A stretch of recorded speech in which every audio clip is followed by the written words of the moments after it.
뉴스입니다.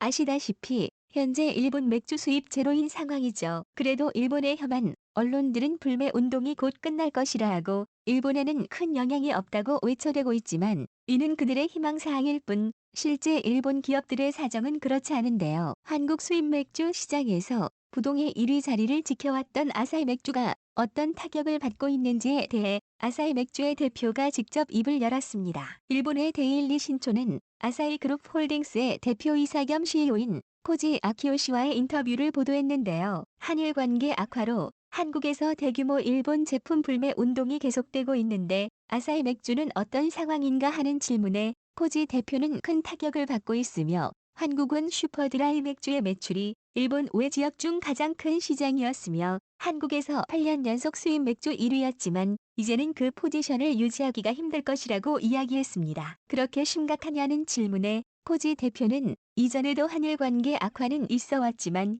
소비자의 영역에서는 일본 제품들이 소비되었는데 지금은 아니다라는 것인데요. 이어서 코지 대표는 현재는 매우 심각한 상황이라면서 이낙연 총리가 일본 방문 당시 한국과 일본의 1500년의 역사 속에서 불행한 역사는 50년밖에 없었다고 말한 부분을 생각하면 앞으로의 1500년은 우리가 쌓아가야 한다면서 국가와 국가 간의 일이기 때문에 민간 기업으로서는 어떻게 하기 어렵긴 하지만 그런 시각으로 생각하고 있다고 하는데요. 또한 코지 대표는 지금은 인내하는 방법밖에 없다고 하면서도 한국에서 8년 연속 1위였던 만큼 한국엔 많은 고객이 계셨던 것이기 때문에 한일 관계 회복 조짐이 보이면 또다시 한국 시장에 주력하고 싶다고 언급하였습니다. 덧붙여서 한국 경제가 지금 피폐해 있음을 감안하면 경제교류 외교도 포함하여 어느 시점에 이르렀을 때 다시 한번 강한 뉴딜을 만들어 나가야 한다고 생각한다는 호주 대표인데요. 기사는 최근 일본 불매운동에 엄청난 장작 역할을 했던 유니클로의 광고를 언급하면서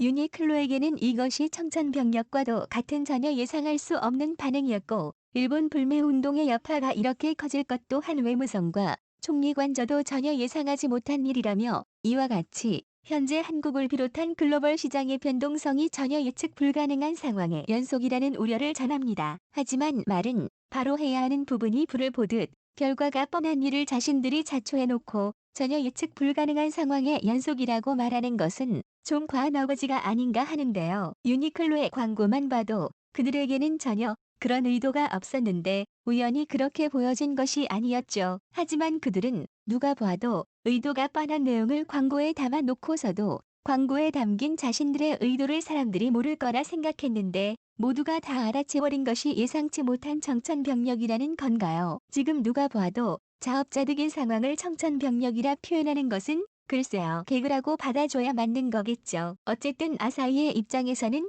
약 4년 정도 사이에 유럽과 호주에서 공격적인 인수 작업을 통해 글로벌 기업이 된 상황인데 글로벌 시장에서 가장 큰 시장이라고 해도 과언이 아닌 한국에서 수입 제로 현상이 일어났으니 큰 타격이 있다고 봐야 할 것인데요. 뉴스 제작진은 한국 시장을 버려도 아무 문제 없다는 혐한 언론들을 위해서라도 앞으로 일생을 살면서 아사히 슈퍼드라이인지 아닌지 하는 맥주를 포함 일본산 맥주를 단 한 방울도 목구멍으로 넘기지 않는 것으로 아사히와 일본산 맥주들의 한국 시장 재진입 희망상을 무너뜨리는 데 일조하도록 하겠습니다. 지금까지 BK였습니다. 지정해주셔서 감사드립니다.